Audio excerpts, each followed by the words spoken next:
मिट्टी से जुड़ी मेहनत, खेतों में बीतता जीवन। किसान हर दिन सोचता है घर चलता रहे, आज भी और कल भी।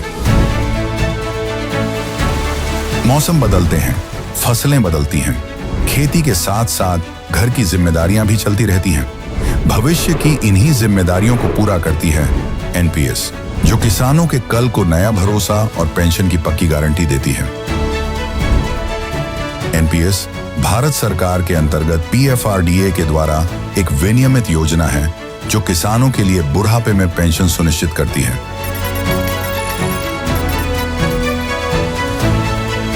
एनपीएस खाता खोलने के लिए अपने नजदीकी सीएससी से संपर्क करें या 1800-1107-08 पर कॉल करें। पेंशन की पक्की गारंटी के लिए एनपीएस जरूरी है।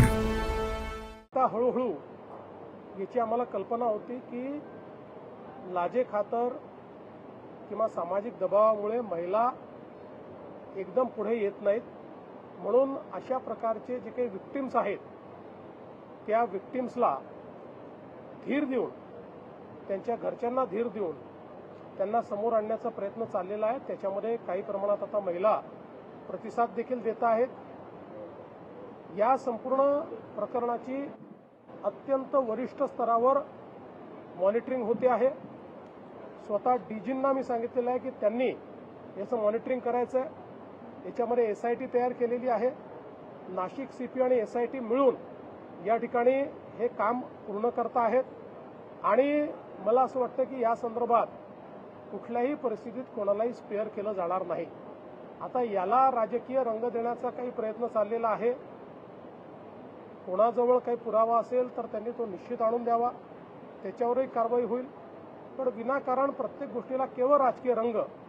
आता अनेक लोक जायचे, विरोधी पक्षाचे कोण कोण गेले त्यांचे मी पुरावे देऊ शकतो। माझ्याकडे सर्वात जास्त तर माझ्याकडे पुरावे आहेत याचे, पण ते पोलिसांकडे आहेत। ते पोलिसांचं काम आहे, ते माझं काम नाही आहे। त्यांना खरातांना भेटणाऱ्यांपैकी कोणाचं इन्व्हॉल्वमेंट असेल तर कारवाई होईल, पण कोणी भेटलंय अशा याच्यावर जर कारवाई आपण करायला लागलो तर मला असं वाटतं की मग तुम्हाला माहिती आहे की कोण कोण काय काय कसं कसं करायचं। आता कालच तुम्ही देखील त्यांना आउट ऑफ टर्न पाणी कोणी दिलं, कसं दिलं, 40 किलोमीटर पाण्याची लाईन कशी दिली, हे सगळं तुम्ही काल दाखवलेलं आहे। त्याच्यामुळे मला असं वाटतं की याच्यामध्ये राजकारण करू नये। हा महिलांच्या डिग्निटीचा प्रश्न आहे। अशा प्रकारे आपल्या तथाकथित शक्तींचा उपयोग करून महिलांना भरीस पाडणं यापेक्षा वाईट गुन्हा असू शकत नाही।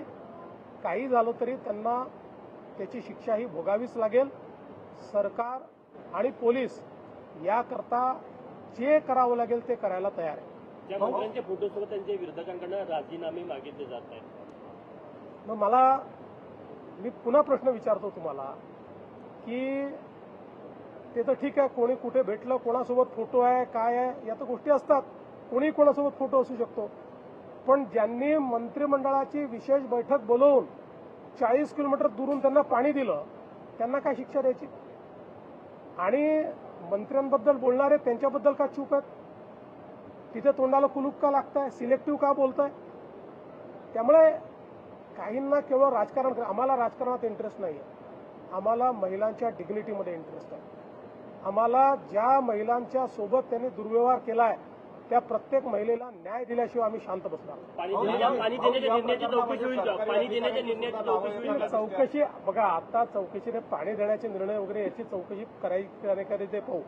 पहिल्यांदा चौकशी महिलांच्या संदर्भात। यामध्ये सरकारी अधिकाऱ्यांचे सुद्धा नाव येताना दिसते। खरातच्या पत्नीसोबत अभिजित भांडे नावाचे जो अधिकारी आहे याचे आर्थिक व्यवहार झाल्याचं, जिथे असे आर्थिक व्यवहार असतील तिथे चौकशी केली जाईल। एक प्रश्न ऐसा, जो मुख्यमंत्री है ममता बनर्जी, उन्होंने ऐसा कहा है कि देश के